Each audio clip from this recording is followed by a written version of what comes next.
ಪ್ರತಿದಿನ ಒಂದೇ ಒಂದು ಬಾಳೆಹಣ್ಣು 21 ದಿನಗಳವರೆಗೆ ತಿಂದ್ರೆ ಆರೋಗ್ಯಕ್ಕೆ ಏನೆಲ್ಲ ಆಗ್ಬೋದು? ಬನ್ನಿ ನೋಡೋಣ. ಸರಿ, ಹಾಗಿದ್ರೆ ಪ್ರತಿದಿನ ಬೆಳಗ್ಗೆ ಒಂದು ಬಾಳೆಹಣ್ಣು, ಹೀಗೆ 21 ದಿನ ತಿಂದ್ರೆ ದೇಹಕ್ಕೆ ಏನಾಗತ್ತೆ ನೋಡೋಣ ಬನ್ನಿ. ಇದು 21 ದಿನಗಳ ಪ್ರಯಾಣ. ಮೊದಲ ದಿನದಿಂದ ಹಿಡಿದು ಪ್ರತಿವಾರ ಏನೆಲ್ಲ ಬದಲಾವಣೆ ಆಗತ್ತೆ ಅಂತ ನೋಡೋಣ. ಮೊದಲನೇ ದಿನಾನೇ ಬದಲಾವಣೆ ಶುರು. ಇದ್ರಲ್ಲಿರೋ ನೈಸರ್ಗಿಕ ಕಾರ್ಬೋಹೈಡ್ರೇಟ್ಸ್ ಮತ್ತು ಫೈಬರ್ ದಿನವಿಡೀ ಎನರ್ಜಿ ಕೊಡುತ್ತೆ, ಸುಸ್ತಾಗೋದೇ ಇಲ್ಲ.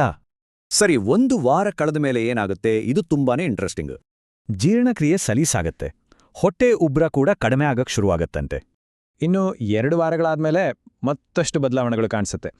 ರಕ್ತದೊತ್ತಡ ಕೂಡ ಕಡಿಮೆ ಆಗೋಕೆ ಶುರುವಾಗಬಹುದು, ಯಾಕಂದ್ರೆ ಇದರಲ್ಲಿ ಪೊಟ್ಯಾಷಿಯಂ ಇದೆ. 3 ವಾರಗಳ ನಂತರ ಎಲ್ಲ ಪ್ರಯೋಜನಗಳು ಒಟ್ಟಿಗೆ ಕಾಣಿಸ್ಕೊಳ್ಳೋಕೆ ಶುರುವಾಗುತ್ತೆ.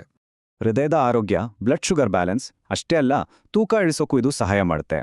ಹಾಗಿದ್ರೆ ಈ ಎಲ್ಲಾ ಬದಲಾವಣೆಗಳ ಹಿಂದಿರೋ ಸೀಕ್ರೆಟ್ ಏನೋ? ಅದಕ್ಕೆ ಕಾರಣ ಪೊಟ್ಯಾಷಿಯಂ, ಫೈಬರ್ ಮತ್ತೆ ವಿಟಮಿನ್ B6, ಈ 3ರ ಅದ್ಭುತ ಕಾಂಬಿನೇಷನ್.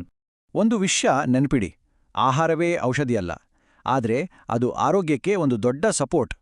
ನೋಡಿ, ಇಂತಹ ಒಂದು ಸಣ್ಣ ಅಭ್ಯಾಸ ನಮ್ಮ ಆರೋಗ್ಯದ ಗುರಿಗಳನ್ನು ಮುಟ್ಟೋಕೆ ಹೇಗೆಲ್ಲ ಸಹಾಯ ಮಾಡಬಹುದು ಅಲ್ವಾ?